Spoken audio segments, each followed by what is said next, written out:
you are out on a beautiful sunny day in your two-seater sports car.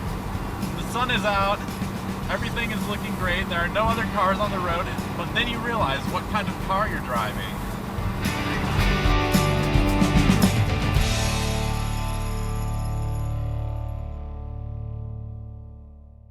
Here I am driving along in a BMW Z3 Roadster. This is a 2000 model and it's also the base 2.3 trim.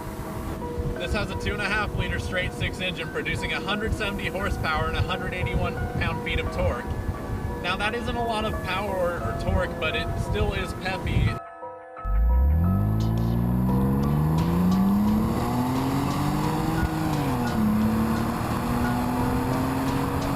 Now I'd like to talk about this car's quality. Quality-wise, it's quite a disappointment. You have these cheap door panels, and after closing so many times over the year, they begin to fall off. So, as on this one, the previous owner ended up having to bolt this thing back on because it was falling off. Otherwise, you need to replace the whole trim panel, which I guess you might as well do anyway because the trim starts to come off towards the top. And also the dash starts to crack out in the sunlight. These things just weren't made for heat or durability. BMW was thinking more short-term when they made this, and that's kind of obvious now since they came out with the Z4.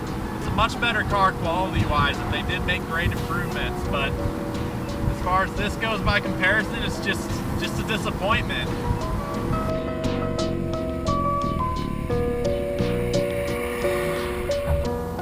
So, what does this car have going towards it? Well, it's a BMW, and that alone is worth a couple $1,000s. But aside from that, it has a decent feel to it. It's a sports car, and when you're behind the wheel, it doesn't have such a bad feel. I like the feel you get with a rear-wheel drive car. It just has the proper setup, I think. But again, the space is lacking. But aside from that, if you like the design, you likely like the fact that it has a classic look to it. It's not a bad-looking car, and it's kind of a tribute back to the old BMW 507 Roadster from the late 50s. That was a classic car from BMW, and some of the cues were carried onto this car, as this is the modern iteration of that Roadster, you could say.